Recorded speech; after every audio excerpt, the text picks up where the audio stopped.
This single measurement catches cerebellar abnormalities that could change your entire pregnancy management. Miss it, and you might miss Dandy Walker, Chiari II, or chromosomal anomalies. Let me show you how to nail it every time.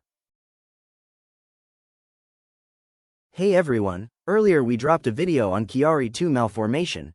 If you haven't watched it yet, links in the description because what we're covering today connects directly to that.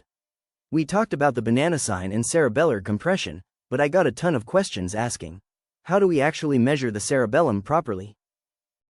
So today, you're getting the complete transcerebellar diameter measurement technique, the one they don't teach you properly in training. Let's go.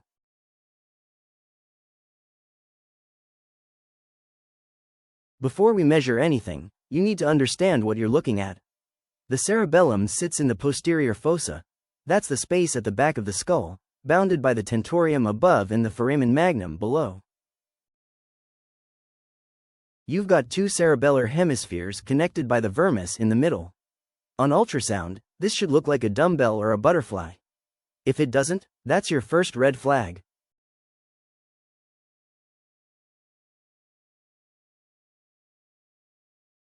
Now here's what matters for TCD measurement. We need the transcerebellar plane. That's an axial cut through the posterior fossa where both hemispheres are clearly visible and symmetric.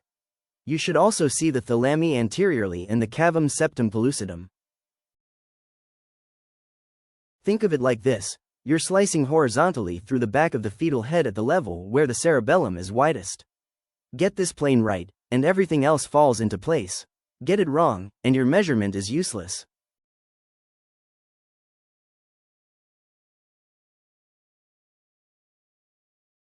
Alright, let's break down the actual technique step by step.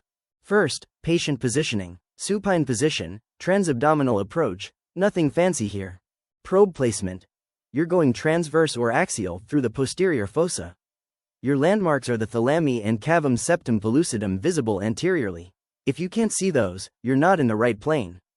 Now, image optimization. This is where people mess up. Adjust your depth so the cerebellum fills about 2/3 of your screen. Then zoom in. I'm serious, zoom in.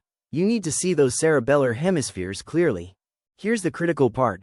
Your image must be symmetric. Both hemispheres should look identical in size and shape.